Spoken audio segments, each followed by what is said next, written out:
We may all know and love him as Cap, but what you might not know is that Chris Evans has played enough comic book characters to make his own Avengers. Chris Evans is firmly in our top 4 favorite Chris's, along with Pratt, Pine, and Hemsworth, and with his lovable charm and boyish good looks, it's easy to see why. It also makes sense to understand why he would make the perfect comic book actor. So much so that he's played an iteration of a comic book character in a whopping 8 movies. That's enough to make his own crime-fighting team called the Evansons or the Chris E's, or I don't know. You get the picture.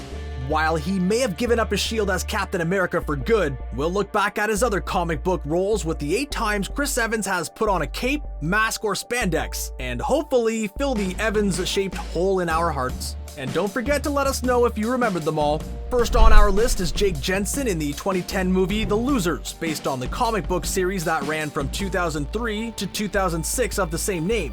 Evans slots in alongside an all-star cast, with the plot of the movie being about a group of top special forces who are betrayed by their handler and vow for revenge. The character of Jake Jensen is a lot more humorous and nerdy than that of Cap, despite still being ridiculously jacked, and allows Evans to showcase his comedic abilities and, beautiful singing voice. Up and down the pool. While Evans seems to revel in the role, the movie as a whole received underwhelming reviews and unfortunately couldn't hang on to the charisma of its stars alone.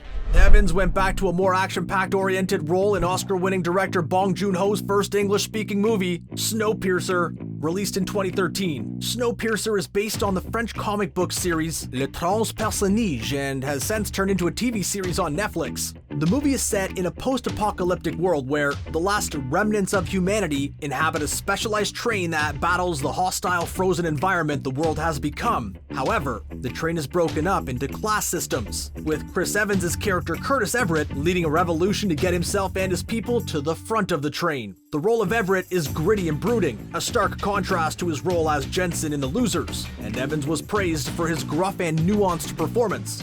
The film went on to be well received and showed that Evans had the star power to be a leading man in his own right. With what feels like thousands of adaptations of the Teenage Mutant Ninja Turtles franchise, it's quite easy to forget that it was also a comic book. But alongside actors such as Patrick Stewart and Sarah Michelle Gellar, Evans starred as Arnold Bernard Casey Jones in the 2007 TMNT animated movie, where he showed that he didn't need his face to act. Branching off into audio work, Evans honed his acting chops by providing his voice for the role of Jones. While he certainly wasn't the first actor to play the character, or even the last, Evans seemed like a perfect fit for a role with his voice sounding cocky yet sincere. Hope that wasn't expensive. Unfortunately, the film as a whole fell flat, with the movie getting overall negative reviews, with fans taking aim at the visuals and the narrative in particular. Scott Pilgrim vs. the World has one of the largest cult followings and is still popular to this day, 10 years after its release. Written and directed by Edgar Wright, Scott Pilgrim was a big success with its impressive visuals and comedic moments, and this is in part to do with Evans' performance as Lucas Lee. Serving as one of Ramona's exes that Scott has to battle, Evans gives a hilarious performance as A-list star Lucas Lee, playing on the tropes of Hollywood stars to perfection with his gruff voice and the use of bro. Lee, who appears in Volume 2 in the comic books, is a perfect fit for Evans, and he seems to relish the part, and it almost feels a shame to see how short-lived it is. Who doesn't want to see Evans play a villainous dude bro?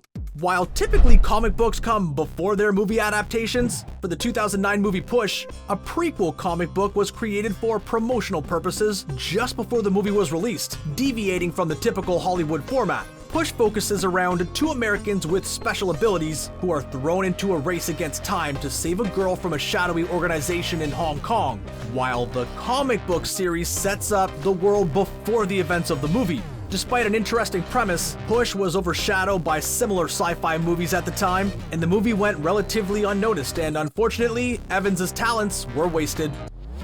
Before the MCU came and paved the way for superhero movies, the early 2000s housed some of the earlier comic book flicks, with some good and some bad. In 2005, a relatively unknown Chris Evans was brought on to play the cocky and hot-headed Johnny Storm, or Human Torch if you prefer, in the fan-favorite Fantastic Four movie adaptation.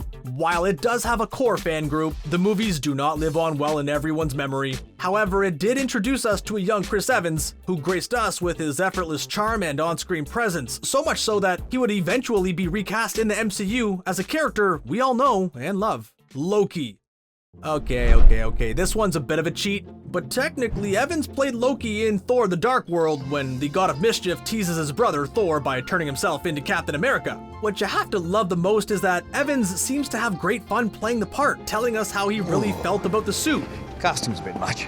So tight. And who could forget the surge of righteousness you get from being Captain America, even for a moment? While Evans seemed to love playing Loki, even if it was only for a moment, Thor didn't seem to find it amusing. Of course, we leave the biggest and longest standing character till last, Captain America. While Marvel originally had their doubts as casting Evans as Cap after his run as Johnny Storm, thinking that fans would find it jarring, Evans playing another superhero, although he is not the only one, they eventually caved, and now we could not imagine anyone else. Evans was perfect for the part and added real complexity to the character, and he also had glowing chemistry with his co-stars. While sadly it seems like he might have hung up his shield and tight suit for good, we will always remember the memories he gave us as Cap, and his legacy will continue to live on with some of the greatest moments in movie history.